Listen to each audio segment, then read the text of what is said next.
तुम्हें बुरा लग रहा है, तुम थके हुए हो, उलझन में हो, कमज़ोर महसूस कर रहे हो और तुम्हें लग रहा है कि अब तुम पहले जैसे नहीं रहे। यहाँ तक कि तुम खुद भी हैरान हो क्योंकि तुम्हारी उम्र में इस तरह महसूस करना तुम्हें सामान्य नहीं लगता। तो तुम वही करते हो जो हमें सिखाया गया है।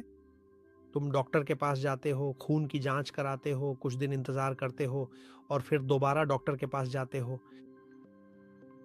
डॉक्टर रिपोर्ट देखता है, तुम्हें एक मुस्कान के साथ देखता है जो तुम्हें तसल्ली देने की कोशिश करती है और कहता है, तुम्हारी जाँच रिपोर्ट बिल्कुल सही है। क्या तुम्हारे साथ कभी ऐसा हुआ है? क्या कभी तुम्हें उस थकान की कोई वजह बताई गई है? या फिर बस पीठ थपथपाकर कहा गया है, थोड़ा और आराम कर लो? ये तो तनाव है, गति धीमी करो। जो बात वे तुम्हें नहीं बता रहे हैं और अक्सर इसलिए क्योंकि वे खुद भी इसे भूल चुके हैं, वह यह है कि अगर कल सुबह तुम उठो और तुम्हारी कोशिकाओं का वोल्टेज आधा रह जाए, तो न तो तुम्हारे ऊपर बिजली गिरेगी और न ही तुम पत्थर बन जाओगे। तुम काम पर जाना जारी रखोगे, तुम अपने परिवार, अपने दोस्तों से बात करते रहोगे, लेकिन तुम खुद होना छोड़ दोगे। तुम्हारे फैसले धीमे हो जाएँगे, तुम्हारी भावनाएँ फीकी पड़ जाएँगी और दुनिया को समझने की तुम्हारी क्षमता धुंधली हो जाएगी। और सबसे परेशान करने वाली बात यह है कि वास्तव में तुम्हारे रासायनिक परीक्षण अब भी पूरी तरह सही दिखेंगे। क्यों? बहुत सरल है, क्योंकि आधुनिक चिकित्सा अणुओं के प्रति जुनूनी है, लेकिन उसने पूरी तरह से बिजली को भुला दिया है। सोचो कि तुम्हारे पास दुनिया की सबसे महंगी कार है, एक बिल्कुल बेहतरीन इंजीनियरिंग वाला इंजन, सबसे उम्दा चमड़े की सीटें जो मिल सकती हैं और टैंक में सबसे उच्च गुणवत्ता वाला पेट्रोल है। लेकिन बैटरी मर चुकी है। फिर इंजन का क्या फायदा? बिल्कुल भी कोई फायदा नहीं। ये तो बस ऐसे है जैसे तुम्हारे पास ढेर सारा निष्क्रिय धातु पड़ा हो। आज की चिकित्सा कार को ठीक करने की कोशिश करती है, उसके पुर्जे बदलकर या तेल के स्तर को समायोजित करके, यानी रसायन के जरिए, जबकि तुम और मैं जानते हैं कि असली समस्या यह है कि उस कार में चिंगारी ही नहीं है, कोई प्रवाह नहीं है। हमने एक ऐसी समाज बना ली है जो सचमुच बंद पड़ी है। हम मानसिक धुंध के साथ जीते हैं, एक ऐसी पुरानी थकान के साथ जिसे हम सामान्य मान लेते हैं और एक ऐसी चिंता के साथ जो पृष्ठभूमि में लगातार गूंजती रहती है, जैसे कोई तार ठीक से इंसुलेट ना हो। और सबसे बुरी बात यह है कि हमें बताया जाता है कि यह सब आनुवंशिक है, लेकिन ऐसा नहीं है। अक्सर यह बस इतना होता है कि तुम्हारी विद्युत संरचना खराब हो चुकी है। तुम एक खूबसूरत शहर की तरह हो जिसके तार जंग खा गए हैं। बत्तियां टिमटिमाती हैं, ट्रैफिक सिग्नल काम नहीं करते और सड़कों पर अराजकता छा जाती है। तो आज हम इस सोच को तोड़ने की कोशिश करेंगे। हम बायोकेमिस्ट्री की बात करना छोड़ेंगे और अब बायोफिजिक्स की बात शुरू करेंगे। क्योंकि आज तुम न केवल ये समझोगे कि तुम्हारे अंदर वह चिंगारी क्यों नहीं है, मैं तुम्हें वह पूरा टूल किट दूंगा जिससे तुम अपनी खुद की कैथेड्रल को फिर से विद्युतीकृत कर सको। हम तहखाने में उतरेंगे, तारों की जांच करेंगे और उसे वापस लाएंगे। ताकत तुम्हारी जिंदगी में वापस लानी है, ये समझने के लिए कि तुम्हारा इंजन क्यों स्टार्ट नहीं हो रहा। हम अस्थायी रूप से 1939 में जाएंगे और इंग्लैंड के प्लायमाउथ में एक लैब में घुसेंगे। वहां एलन हॉडकिन और एंड्रयू हक्सले नाम के दो लोगों ने कुछ ऐसा खोजा जिसके लिए उन्हें कुछ साल बाद नोबेल मिला। उन्होंने मापा कि एक विश्राम अवस्था में रहने वाली न्यूरॉन का वोल्टेज लगभग -70 मिलीवोल्ट होता है। और यहाँ हम एक पल के लिए रुकेंगे, रास्ते में एक विराम लेंगे, क्योंकि मुझे लगता है कि तुम क्या सोच रहे हो।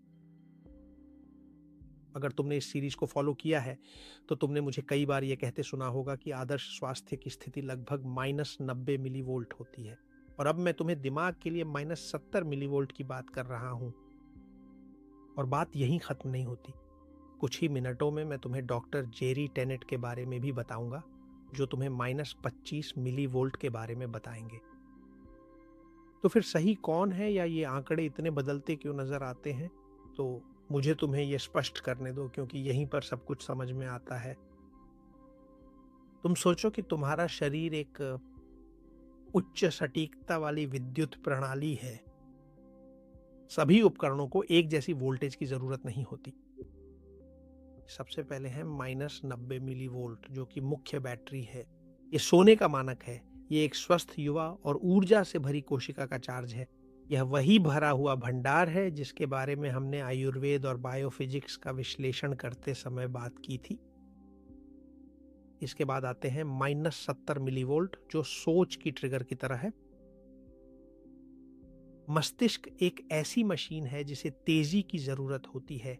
ये थोड़ी कम वोल्टेज पर काम करता है, -70 मिलीवोल्ट। और ऐसा इसलिए नहीं है कि इसकी स्थिति खराब है, बल्कि इसलिए कि इसे ट्रिगर पॉइंट के और करीब रहना होता है। ये ऐसे है जैसे कोई स्प्रिंग पूरी तरह से कसा ना हो ताकि वह कूद सके। बिजली की गति से किसी भी विचार के आते ही। और फिर तीसरा टेनेंट स्केल है, जो -25 मिलीवोल्ट और -50 मिलीवोल्ट के बीच होता है।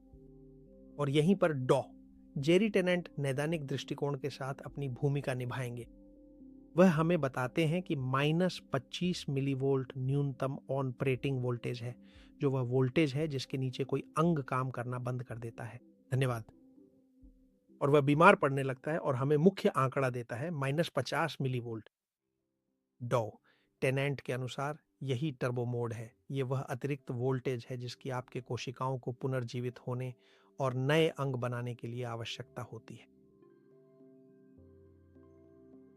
यदि आपने माइकल लेविन के बारे में पिछला एपिसोड देखा है तो आपको याद होगा कि वह वास्तुकार है।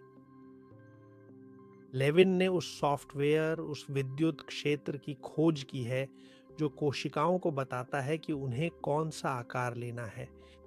ये कैथेड्रल के नक्शे जैसा है, लेकिन डाउ जेरी टेनेंट हार्डवेयर और पावर सप्लाई के विशेषज्ञ हैं।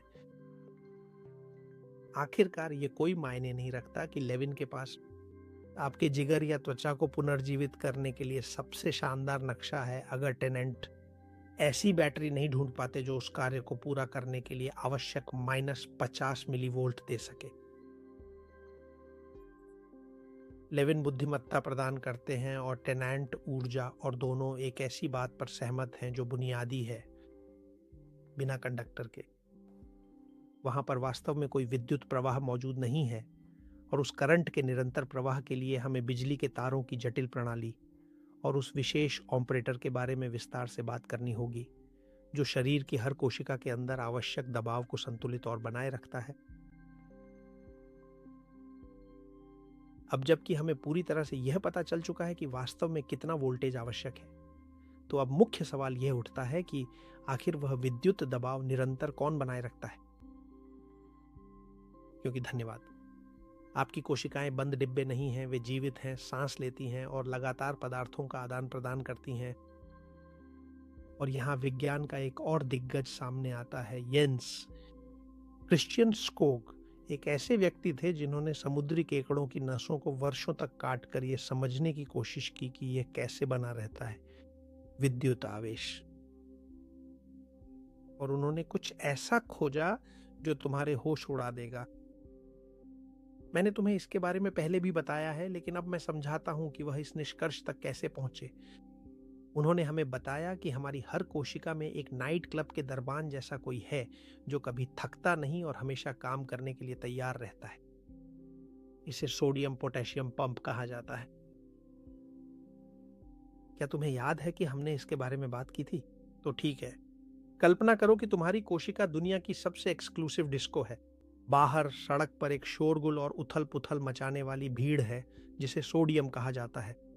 और अंदर डिस्को में हम सिर्फ शांत और परिष्कृत लोगों को ही चाहते हैं, जिन्हें पोटेशियम कहा जाता है। और दरबान स्काउ पंप 24 घंटे काम करता है। वह सबसे पहले पकड़ता है, सोडियम के 3 लोगों को बाहर सड़क पर फेंक देता है और बदले में केवल 2 पोटेशियम के लोगों को अंदर आने देता है।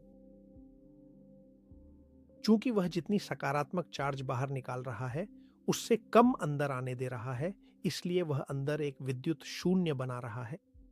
और यही शून्यता वह है जो वे -70 मिलीवोल्ट या -90 मिलीवोल्ट उत्पन्न करती है, जिनके बारे में हमने बात की थी। असल में यही वह है जो स्प्रिंग को संकुचित रखती है। और इस जानकारी को ध्यान से सुनो, क्योंकि यही तुम्हारी थकान का कारण बताती है। ये दरबान इतना सख्त है और इतना काम करता है, ध्यान दो कि यह तुम्हारे द्वारा उत्पन्न की गई लगभग 40% ऊर्जा का उपभोग करता है।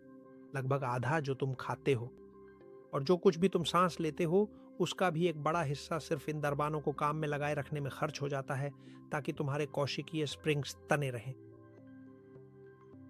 और क्या होता है जब यह सिस्टम फेल हो जाता है? अगर तुम्हें सही खनिज नहीं मिलते जो कि चालक हैं, या तुम्हारी ऊर्जा उत्पादन कम हो जाती है, तो दरबान सो जाता है। तब सोडियम डिस्को में धड़ल्ले से घुस जाता है और पोटेशियम बाहर भाग जाता है। जैसे ही स्प्रिंग धीरे धीरे पूरी तरह से खींचने लगता है, वैसे ही तुम्हारा वोल्टेज भी काफी तेजी से नीचे गिरने लगता है। उसी समय मोटर गर्म होने लगती है। इंजीनियरिंग में हम इसे कहते हैं घर्षण। मेडिसिन में इसे कम स्तरीय सूजन कहते हैं। और यही है धुआं, एक ऐसी मोटर का जो सिर्फ आधा परिणाम पाने के लिए 3 गुना ज्यादा मेहनत कर रही है।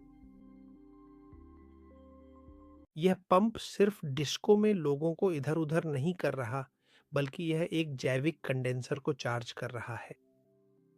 तुम्हारी कोशिका झिल्ली तकनीकी रूप से वही है, एक कैपेसिटर, और खनिज है उस कैपेसिटर की प्लेट्स। इनके बिना तुम्हारी कोशिका चार्ज को बनाए नहीं रख सकती और ऊर्जा अवशिष्ट गर्मी के रूप में बिखर जाती है। अगर तुम धुआं बनाना बंद कर असली वोल्टेज पैदा करना चाहते हो, तो हमें मानव बैटरी के मूल घटकों की तलाश करनी होगी। हमें समुद्र के बारे में बात करनी होगी, और रास्ते में हमें 2 दिग्गजों से मिलना होगा जिन्हें आधिकारिक इतिहास ने छाया में रखना पसंद किया। पहला है क्लॉड बर्नार्ड, प्रायोगिक चिकित्सा के जनक। बर्नार्ड पारंपरिक अर्थों में डॉक्टर नहीं थे। उन्होंने ही चिकित्सा को एक सटीक विज्ञान में बदल दिया, क्योंकि उन्होंने एक ऐसी अवधारणा प्रस्तुत की जो आज भी हालांकि निवारक स्वास्थ्य का आधार है, जिसे वे मिलियो इंटीरियर या आंतरिक वातावरण कहते थे। उनसे पहले चिकित्सा जो किया जाता था वह यह था कि अंगों को अलग अलग हिस्सों के रूप में देखा जाता था, लेकिन बर्नार्ड ने एक कदम पीछे लिया और एक बुनियादी सवाल पूछा, हमारी कोशिकाएं किस वातावरण में रहती हैं? और वे एक ऐसे निष्कर्ष पर पहुंचे जो आज तुम्हें फिर से संप्रभुता लौटाएगा। उन्होंने कहा, हम ऐसे प्राणी नहीं हैं जो शहर की हवा या सर्दी के मौसम में रहते हैं। हमारी कोशिकाएं केवल उन तरल पदार्थों में रहती हैं जो उन्हें स्नान कराते हैं। यानी हम मूल रूप से एक बंद प्रणाली हैं जो अपना खुद का आंतरिक महासागर ले जाती है। उनका सबसे प्रसिद्ध वाक्यांश हमारी पूरी जैविक स्वतंत्रता को संक्षेप में प्रस्तुत करता है। वे कहते थे, आंतरिक वातावरण की स्थिरता ही स्वतंत्र जीवन की शर्त है। और इसका तुम्हारे लिए क्या मतलब है? इसका मतलब है कि अगर तुम्हारे आंतरिक एक्वेरियम का पानी स्थिर है और उसका वोल्टेज सही है, तो तुम बाहर से स्वतंत्र हो। हालांकि अगर वह संतुलन टूट जाता है तो तुम बीमारी के गुलाम बन जाते हो और रोगाणु को प्रवेश का रास्ता मिल जाता है। कोई सहारा पाने के लिए जगह ढूंढो। लेकिन बर्नार्ड के सिद्धांत को किसी ऐसे व्यक्ति की जरूरत थी जो उसे किताबों से निकालकर युद्ध के मैदान तक ले जाए। और यहीं पर प्रख्यात प्रोफेसर रेने क्विंटन का प्रवेश होता है, जो एक फ्रांसीसी शरीर विज्ञानी थे और जिनकी दृढ़ता डार्विन की दृढ़ता की याद दिलाती थी। क्विंटन कोई रहस्यवादी नहीं थे, वे एक अत्यंत कठोर वैज्ञानिक थे जो एक क्रांतिकारी अवलोकन के प्रति जुनूनी हो गए थे। हमारा खून लगभग समुद्र के पानी जैसा ही है। वर्ष 1904 में रेने क्विंटन ने अपनी उत्कृष्ट साहित्यिक कृति प्रकाशित की, जिसका शीर्षक था समुद्र का पानी एक जैविक माध्यम। और वे इसके माध्यम से यह प्रमाणित करने का प्रयास कर रहे थे कि हम केवल साधारण स्थलीय प्राणी मात्र नहीं हैं, बल्कि हम वास्तव में चलने फिरने वाले जीवित एक्वेरियम के समान ही हैं। हम अपने प्लाज्मा और इंटरस्टिशियल द्रव में समुद्र को अपने भीतर लिए हुए हैं और हमारी कोशिकाएं उसी विद्युत माध्यम में तैरती रहे जिसमें लाखों साल पहले जीवन की उत्पत्ति हुई थी, यही सच है। इसे साबित करने के लिए उन्होंने एक ऐसा प्रयोग किया जिसने उस समय के वैज्ञानिक समुदाय को पूरी तरह से स्तब्ध कर दिया। उन्होंने एक कुत्ते का सारा खून छाने और पतले किए गए समुद्री पानी से बदल दिया, जिसे आज हम आइसोटोनिक समुद्री जल कहते हैं। दुनिया को उम्मीद थी कि जानवर कुछ ही मिनटों में मर जाएगा, और क्या हुआ? इसके विपरीत कुछ ही दिनों में कुत्ता और भी ज्यादा जीवंत, मजबूत हो गया और उसकी चोटें पहले से कहीं ज्यादा तेजी से ठीक होने लगीं। और क्विंटन सिर्फ प्रयोगशाला तक ही सीमित नहीं रहे। जिस तरह डार्विन ने विकासवाद का समर्थन किया, उसी दृढ़ता से उन्होंने जैविक क्षेत्र का समर्थन किया। प्रसिद्ध समुद्री डिस्पेंसरीज घूटदेले में उन्होंने पेरिस के उपनगरों में हैजा और कुपोषण से मर रहे हजारों बच्चों की जान बचाई। उन्हें कोई रासायनिक दवाएं नहीं दी जाती थीं, बस उन्हें क्विंटन का प्लाज्मा इंजेक्ट किया जाता था और वे उन शरीरों को फिर से जीवित करने में सफल हो जाते थे जिन्हें चिकित्सा विज्ञान ने मृत घोषित कर दिया था, केवल उन्हें समुद्र की प्रवाहकीयता और संतुलन वापस देकर। क्विंटन ने यह साबित किया कि अगर आप जमीन, पर्यावरण को ठीक कर दें तो मछली यानी कि कोशिका अपनी सेहत अपने आप वापस पा लेती है। फिर भी दुनिया पागल हो गई और लुई पाश्चर के जर्म सिद्धांत पर केंद्रित हो गई। हमने यह तय किया कि हम सूक्ष्म जीवों का पीछा करेंगे और जमीन, पर्यावरण की अनदेखी करेंगे। लेकिन अंत में इतिहास ने हमें विनम्रता का एक सुंदर सबक दिया। कहा जाता है कि अपनी मृत्युशैया पर स्वयं लुई पाश्चर ने उस सच्चाई को स्वीकार किया जिसका हमेशा क्लॉड बर्नार्ड और क्विंटन ने समर्थन किया था, और उनके अंतिम शब्द मृत्यु से ठीक पहले थे। बर्नार्ड सही था, सूक्ष्म जीव कुछ नहीं है, जमीन, पर्यावरण ही सब कुछ है। अपने जीवन के अंत में पाश्चर ने स्वीकार किया कि अगर तुम्हारी जमीन यानी तुम्हारा वोल्टेज और तुम्हारे 92 खनिज मजबूत हैं, तो कोई भी आक्रमणकारी उस गिरजाघर शरीर को गिरा नहीं सकता। लेकिन जब तक दुनिया को इसका एहसास हुआ, तब तक हम पहले ही दूसरी दिशा में देखने का फैसला कर चुके थे। और आज, ताकि तुम अपना वोल्टेज -70 मिलीवोल्ट या -90 मिलीवोल्ट तक वापस पा सको, हम इन दोनों जीनियस की शिक्षाओं की ओर लौटेंगे। हम मछली पर हमला करना बंद करेंगे और एक्वेरियम का पानी साफ करेंगे। चलिए उस कच्चे माल के बारे में बात करते हैं जिसे क्विंटन ने समुद्र में खोजा था और जिसे अब हम फिर से प्राप्त करने जा रहे हैं। अगर हम क्विंटन के इस सिद्धांत को स्वीकार करते हैं कि हमारे भीतर भी एक महासागर है, तो अगला सवाल यह है कि ऐसे संसार में जहां भोजन खाली है और नल का पानी मृत है, हम उस पानी की गुणवत्ता को कैसे बनाए रखें? क्विंटन समुद्री जल का प्रत्यक्ष रूप से उपयोग करते थे, लेकिन हमारी इस महान प्रकृति ने अपनी अत्यंत असीम और गहरी बुद्धिमत्ता में एक भंडारण और संकेंद्रण प्रणाली को कहीं अधिक परिष्कृत तरीके से डिजाइन किया है। और यहीं पर हमारे आज के वीडियो का मुख्य पात्र आता है, प्रसिद्ध सीमोस या सीमॉस कॉन्ड्रस क्रिस्पस।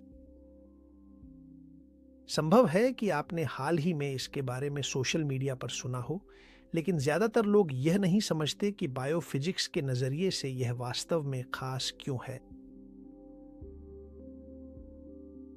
समुद्री काई यानी सीमॉस अपने आप में केवल कोई अद्भुत और चमत्कारी सुपरफूड ही नहीं है, बल्कि तकनीकी रूप से देखा जाए तो यह एक बेहद प्रभावशाली और शानदार मास्टर बायो एक्यूमुलेटर के रूप में कार्य करता है।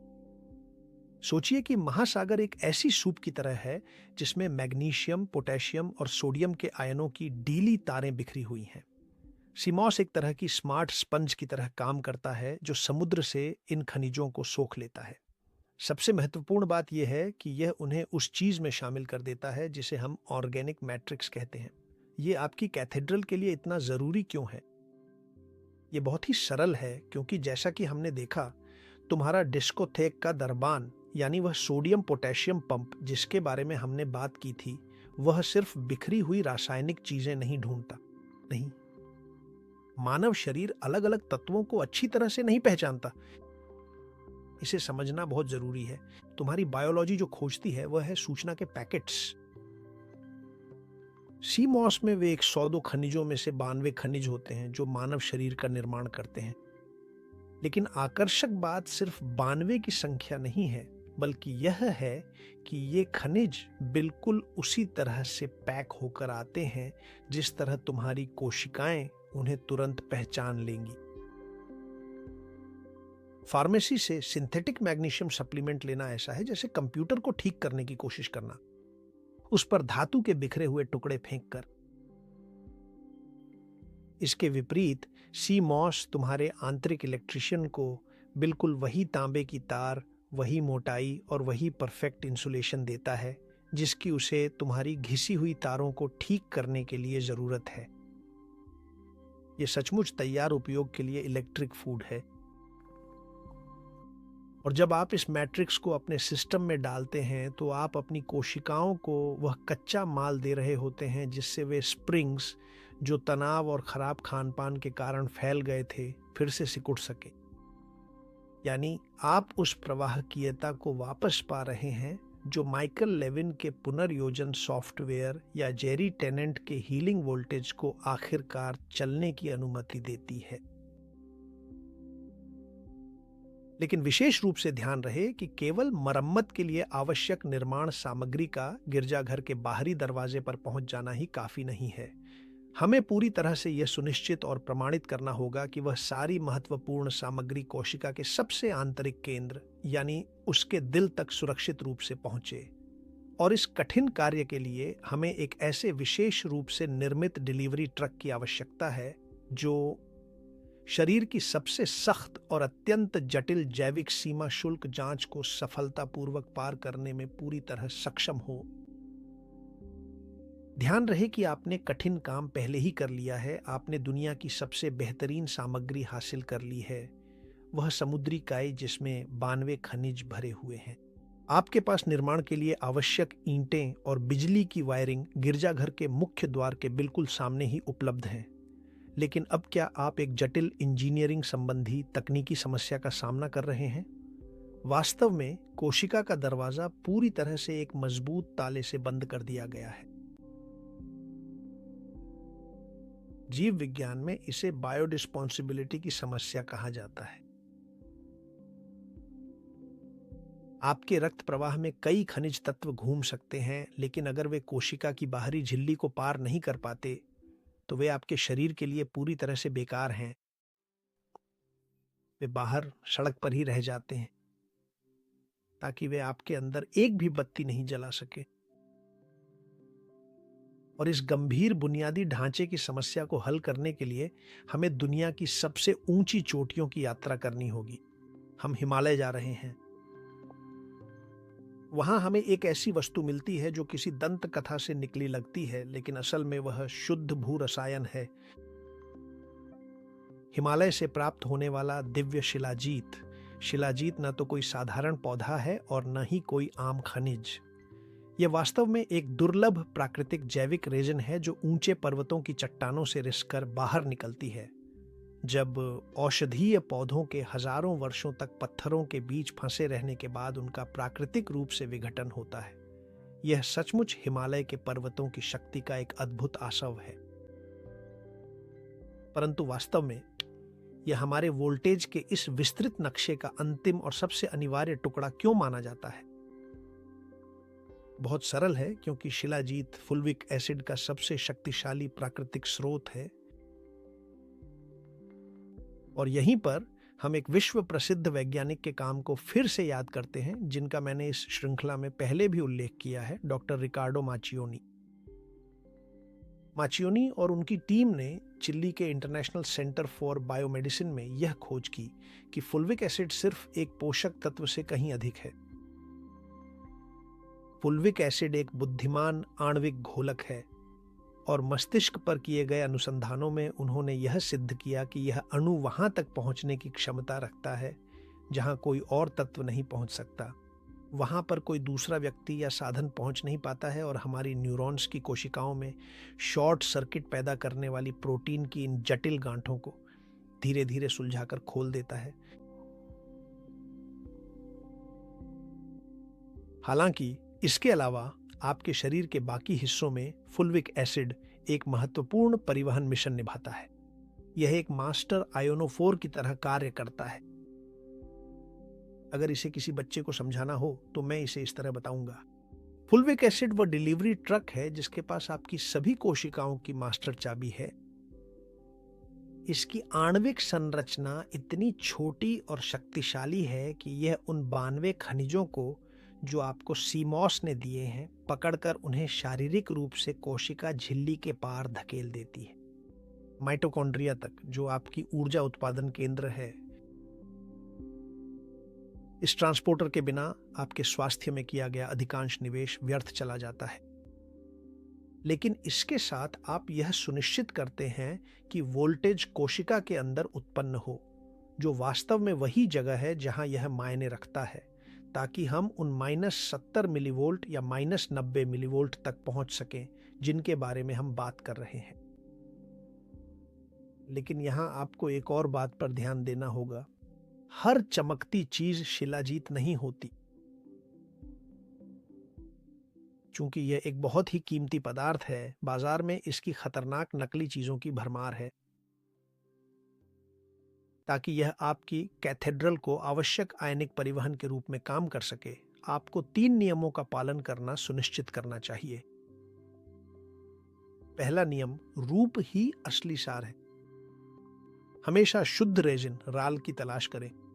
पाउडर, कैप्सूल या सस्ती टैबलेट्स को भूल जाएं। अक्सर ये सिर्फ कोयला या मिट्टी होते हैं जिनमें रासायनिक अर्क मिलाए जाते हैं। रेजिन की तलाश करें और वह रेजिन काली, चमकदार होनी चाहिए और उसमें तीव्र मिट्टी जैसी गंध होनी चाहिए, लगभग ऐसा जैसे वह कोई जैविक डामर हो। दूसरा, गोल्ड ग्रेड की मुहर देखें और हमेशा यह सुनिश्चित करें कि यह हिमालय या अल्ताई की चोटियों से आया हो और उस पर स्पष्ट रूप से गोल्ड ग्रेड लिखा हो, क्योंकि इसी में फुल्विक एसिड की सबसे अधिक सांद्रता होती है। तीसरा, शुद्धता का प्रमाण पत्र, और यही सबसे महत्वपूर्ण बिंदु है, असमझौता। शिलाजीत चट्टान से रिश्ता है और इसमें भारी धातुएं हो सकती हैं। एक जिम्मेदार निर्माता को आपको भारी धातुओं जैसे सीसा, पारा, आर्सेनिक आदि के बारे में उस विशेष बैच का लैब विश्लेषण दिखाना चाहिए जिसे वह आपको बेच रहा है। और अगर विश्लेषण नहीं है तो खरीदारी नहीं होनी चाहिए। आपका स्वास्थ्य यह नहीं कर सकता। जोखिम स्वीकार करें। तो जब आप महासागर, क्विंटन का सीमॉस और धरती शिलाजीत को मिलाते हैं तो आप चक्र को पूरा कर रहे होते हैं। आपके पास कच्चा माल है और आपके पास परिवहन है। अब आपके पास लेविन का प्लान है, टेनेंट की ऊर्जा है और बर्नार्ड की जमीन है। और अब जब इंजीनियरिंग पूरी तरह से स्पष्ट है और तैयार किया गया विस्तृत नक्शा मेज पर है, तो अपनी किताबें छोड़ने और वास्तविक जमीनी कार्रवाई में उतरने का बिल्कुल सही समय आ चुका है। अब समय आ गया है कि मैं तुम्हें सिखाऊं कि यह सब कुछ तुम खुद अपने घर पर कैसे तैयार कर सकते हो, ताकि तुम्हारा गिरजाघर जितनी जल्दी हो सके चमकने लगे। आइए एक पल के लिए सिद्धांत की बातों को विराम दें, क्योंकि हमने दुनिया भर की प्रयोगशालाएं घूम ली हैं यह समझने के लिए कि क्यों। लेकिन अब हम ध्यान केंद्रित करेंगे कि कैसे करना है। मैं तुम्हें देने जा रहा हूं वो 7 मास्टर चाबियां जिनसे तुम अपनी वोल्टेज टंकी भर सकोगे। और यह जरूरी है कि तुम इन्हें सिर्फ साधारण रेसिपी की तरह न देखो, क्योंकि ये इंजीनियरिंग के प्रोटोकॉल हैं ताकि तुम्हारा गिरजाघर ऊर्जा खोना बंद करे और उसे संचित करना शुरू करे। सबसे पहले सीमॉस जेल, तुम्हारे 92 खनिजों की मैट्रिक्स। सीमॉस तुम्हारा स्पेयर पार्ट्स का गोदाम है, लेकिन इसे सम्मान के साथ इस्तेमाल करना आना चाहिए। तो सबसे पहले मैं तुम्हें प्रोटोकॉल दूंगा। सबसे पहले ये सुनिश्चित करो, और ये सबसे महत्वपूर्ण है, कि वह जंगली या ऑर्गेनिक सी मॉस हो। एक बार जब तुम्हारे पास हो तो उसे ठंडे पानी से अच्छी तरह धो लो ताकि रेत निकल जाए, और फिर उसे 24 घंटे के लिए फिल्टर्ड पानी में 2 नींबू के रस के साथ भिगो दो। 2 नींबू का रस। इसके बाद उसे थोड़े से साफ पानी के साथ ब्लेंड कर लो जब तक वह एक मुलायम जेल न बन जाए। खुराक दिन में 2 चम्मच। तुम अपने शरीर में 92 खनिज एक जैविक मैट्रिक्स के रूप में ले रहे हो, जिसे तुम्हारी कोशिकाएं तुरंत पहचान लेती हैं। लेकिन ध्यान दें, यहाँ एक गंभीर सुरक्षा चेतावनी है और इसे ध्यान से सुने। सी मॉस में आयोडीन अत्यधिक मात्रा में होता है। आयोडीन आपकी थायराइड का ईंधन है, जो आपकी ऊर्जा का थर्मोस्टेट है। अगर आपको थायराइड से जुड़ी समस्याएं हैं, जैसे हाइपरथायरॉयडिज्म या हाशिमोटो, या आप किसी विशेष दवा पर हैं, तो शुरू करने से पहले अपने डॉक्टर से सलाह लें, क्योंकि एक असंतुलित सिस्टम आयोडीन की अधिकता पर उसी तरह प्रतिक्रिया कर सकता है जैसे फ्यूज वोल्टेज बढ़ने पर करता है। संप्रभुता के साथ जिम्मेदारी भी आती है। दूसरा, घर पर बना क्विंटन सीरम। अगर आप क्विंटन प्लाज्मा फार्मेसी के दाम चुकाए बिना चाहते हैं, तो इसका रहस्य सही नमक के इस्तेमाल में है। प्रोटोकॉल क्या है? सफेद रिफाइंड नमक को भूल जाइए, जो एक कटा हुआ तार है, और सेल्टिक नमक, ब्रेटन नमक या ग्रे नमक का इस्तेमाल कीजिए। और यह नमक नम और ग्रे रंग का होना चाहिए। हर 1 लीटर पानी में 4 से 6 ग्राम नमक डालें और अपनी सहनशीलता को जांचते रहें। पानी में नमक के प्रति अपनी सहनशीलता को देखें। ध्यान रखें कि आपके शरीर को हर 1 लीटर पानी के लिए लगभग 6 ग्राम नमक मिलना चाहिए, और इसमें वह सारा पानी शामिल है जो आप पीते हैं। फल के जरिए मिलने वाला पानी, कॉफी, चाय, सूप, किसी भी माध्यम से। और मैं तुम्हें वह तरीका बताता हूं जिसे टेलीग्राम ट्रिक कहा जाता है। जब तुम इस पानी का इस्तेमाल करने जा रहे हो, तैयार किए गए पानी को पीने से पहले अपनी जीभ के नीचे एक दाना नमक रखो। यह तुम्हारे इलेक्ट्रिक सेंसर को सक्रिय करेगा और तुम्हारी कोशिकाओं को एक संदेश भेजेगा। ध्यान दो, लॉर्ड आ रहा है, दरवाजे खोलो। यह तरीका है जिससे पानी बस तुम्हारे शरीर से गुजर नहीं जाता, बल्कि यह सुनिश्चित करता है कि वह कोशिका के अंदर जाए और उसे सही मायने में हाइड्रेट करे वास्तव में। तीसरा, जैविक जूस, जो संरचित पानी या इजी पानी की बैटरियां हैं। प्रकृति जीवित पानी को परिपूर्ण कंटेनरों में पैक करती है, जिन्हें खुद पौधे ने पहले ही छान और व्यवस्थित कर दिया होता है। और यहां तुम्हारे पास एक तरफ इलेक्ट्रिक विकल्प है। खीरा इसका राजा है, अपने संतुलन के कारण। लेकिन खरबूजा, तरबूज और निश्चित रूप से ताजा और प्राकृतिक नारियल पानी भी असली जैविक बैटरियां हैं। ये क्यों काम करते हैं? तो ये बहुत स्पष्ट है, क्योंकि यह पानी केवल H2O नहीं है, ये क्रिस्टलीय अवस्था में इलेक्ट्रॉनों से भरा हुआ पानी है। और जब आप इसे खाली पेट लेते हैं, तो आप अपनी माइटोकॉन्ड्रिया को एक उच्च गुणवत्ता वाला ईंधन दे रहे होते हैं, जिसे शरीर लगभग बिना किसी ऊर्जा खर्च के अवशोषित कर लेता है। खीरा या नारियल केवल पानी नहीं है, ये पोटेशियम और सोडियम का सबसे परिष्कृत वितरण तंत्र है, क्योंकि ये उस जैविक जानकारी में लिपटे हुए आते हैं जिसे आप अपने साथ रखते हैं। डिस्कोथेक की तरह सोडियम पोटेशियम पंप तुरंत पहचान लेता है। चौथा महत्वपूर्ण तरीका है जमीन, बिच्छू बूटी और हॉर्सटेल की एक बहुत ही गाढ़ी इन्फ्यूजन। अगर आप समुद्र के किनारों से काफी दूर रहते हैं, तो इसका असली समाधान मिट्टी की गहरी जड़ों के भीतर ही छिपा हुआ है। इसके पीछे का मुख्य विचार बहुत ही सरल है कि बिच्छू बूटी या हॉर्सटेल जैसे पौधों से शक्तिशाली खनिज निकालने के लिए सिर्फ 3 मिनट तक चाय की तरह उबालना बिल्कुल भी पर्याप्त नहीं होता है। हमें एक गाढ़ी इन्फ्यूजन की जरूरत है। और गाढ़ी का क्या मतलब है? तो इसका मतलब है सबसे पहले पौधे की पर्याप्त मात्रा का इस्तेमाल करना, लगभग 3 या 4 बड़े चम्मच प्रति लीटर, और उसे ढककर छोड़ देना पानी में 4 से 8 घंटे तक। यह लंबा समय ही वह है जो खनिज बंधनों को तोड़ने और उन्हें आयनिक अवस्था में पानी में जाने की अनुमति देता है। यह कुछ ऐसा है जैसे पौधे को खनन करना ताकि उसकी जमीनी शक्ति निकाली जा सके। पांचवां, किण्वन का अमृत नमकीन पानी। यहीं पर जीव विज्ञान आपके लिए काम करता है। प्रोटोकॉल क्या है? अपने सौरक्रॉट या घर के बने अचार का बचा हुआ कीमती तरल पदार्थ कभी न फेंके, जिसे आप अक्सर बेकार समझ लेते हैं। वह तरल वास्तव में किसी बिजली की तरह चमकते हुए सोने के समान अत्यंत मूल्यवान है। उसमें बैक्टीरिया पहले ही खनिजों के रासायनिक बंधनों को तोड़ने का कठिन काम कर चुके हैं और उन्हें छोड़ दिया है। उनकी सक्रिय ऊर्जा के साथ जो आपकी न्यूरॉन्स तक जाने के लिए तैयार है। इस शक्तिशाली तरल पदार्थ की एक छोटी सी प्याली का सेवन रोजाना करना आपकी कनेक्टिविटी के लिए एक असली टर्बो बूस्टर की तरह है। छठा, हड्डी का शोरबा, जो कुछ कुछ गिरजाघर के सीमेंट जैसा है। अगर समुद्र हमें खनिज देता है तो धरती हमें देती है वह कोलेजन जो जरूरी है ताकि वे खनिज दरारों से बाहर न निकल जाएं। और प्रोटोकॉल क्या है? बहुत आसान है। हड्डियों को गूदे के साथ बहुत धीमी आंच पर कम से कम 24 घंटे तक पकाएं और उसमें थोड़ा सा सेब का सिरका डालें। सेब का सिरका हड्डी की संरचना से महत्वपूर्ण खनिजों को धीरे धीरे बाहर निकालता है और यह पौष्टिक शोरबा आपकी आंत की वोल्टेज लीकेज को पूरी तरह से ठीक करने में मदद करेगा, जिससे शरीर का आवश्यक ईंधन हमेशा अंदर ही बना रहेगा।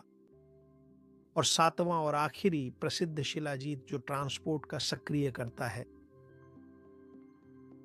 अब जब आपने सही रेजिन प्राप्त कर ली है तो चलिए इसे सिस्टम से जोड़ते हैं। प्रोटोकॉल क्या है? लकड़ी के चम्मच की नोक का इस्तेमाल करें या उस स्पैचुला का जो आम तौर पर बोतल के साथ आती है।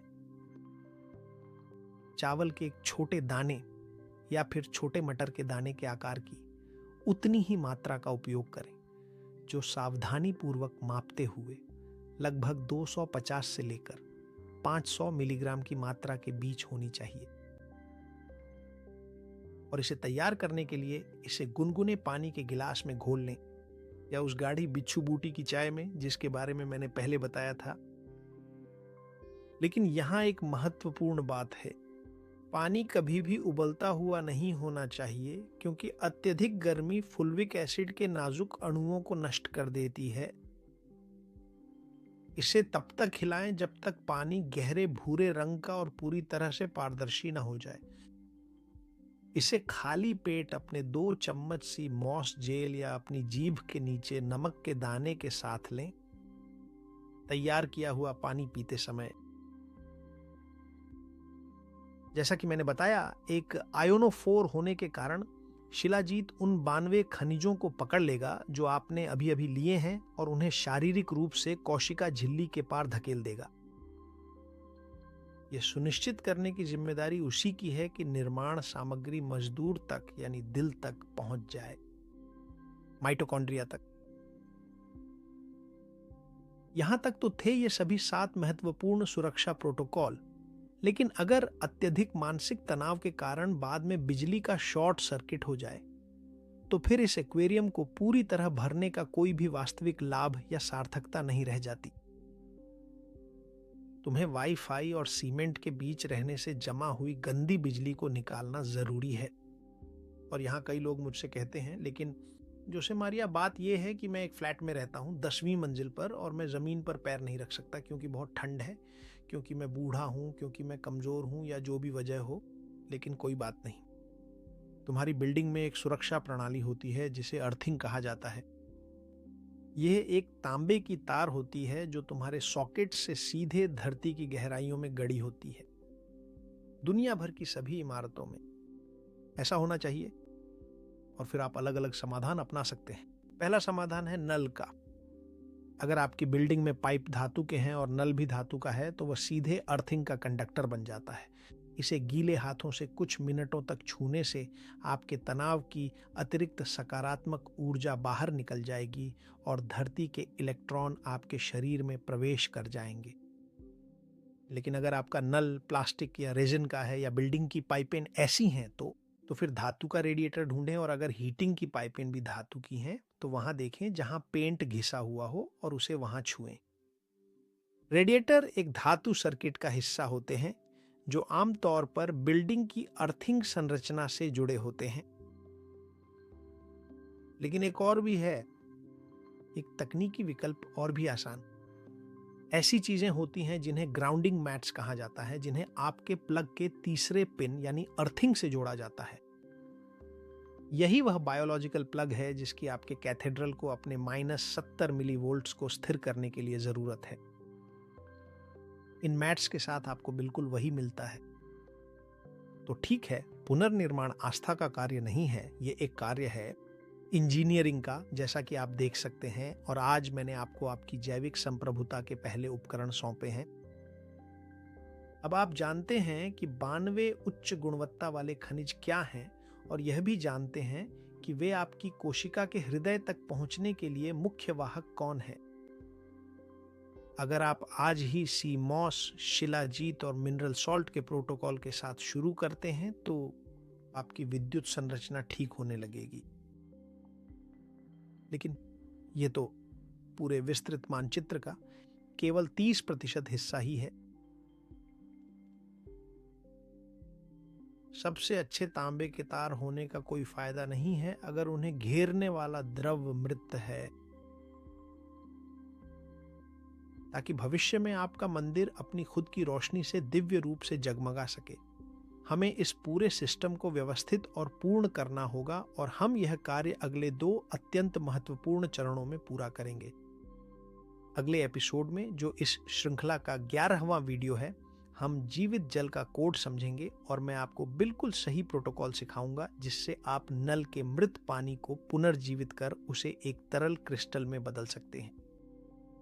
और मैं आपको उन खाद्य पदार्थों की मास्टर सूची भी दूंगा जो न केवल पोषण देते हैं बल्कि केवल उन्हें खाने या पीने से आपकी जैविक बैटरी को चार्ज कर देते हैं। और ठीक इसके बाद अगले वीडियो में, जो इस श्रृंखला का 12वां वीडियो है, हम उस चक्र को पूरा करेंगे जिसे मैं सेलुलर हाइड्रेशन का त्रिकोण कहता हूं। और वहां मैं आपको बताऊंगा कि कैसे आप गति के दबाव, ग्राउंडिंग और इंफ्रारेड लाइट का उपयोग कर सकते हैं ताकि आपकी ऊर्जा कभी खत्म ना हो, चाहे आप सीमेंट के शहर में रहते हो या दुनिया के सबसे ठंडे और छुपे हुए कोने में। अब जबकि आपने अपने कैथेड्रल की रोशनी को प्रज्वलित करना शुरू कर दिया है, तो इस समय बिल्कुल भी मत रुकिए। आपके प्राणों की जीवन शक्ति का यह विस्तृत मानचित्र अब आपके सामने प्रकट होने ही वाला है। अगर आपको यह वीडियो उपयोगी लगा है और आपको लगता है कि ये दूसरों की मदद कर सकता है, तो आप इसे साझा करके मेरी बहुत मदद करेंगे। यह एक और उन लोगों की मदद करने के लिए है जिन्हें अपनी चमक वापस पाने की जरूरत है, और दूसरी ओर ज्ञान को फैलाने के लिए भी है।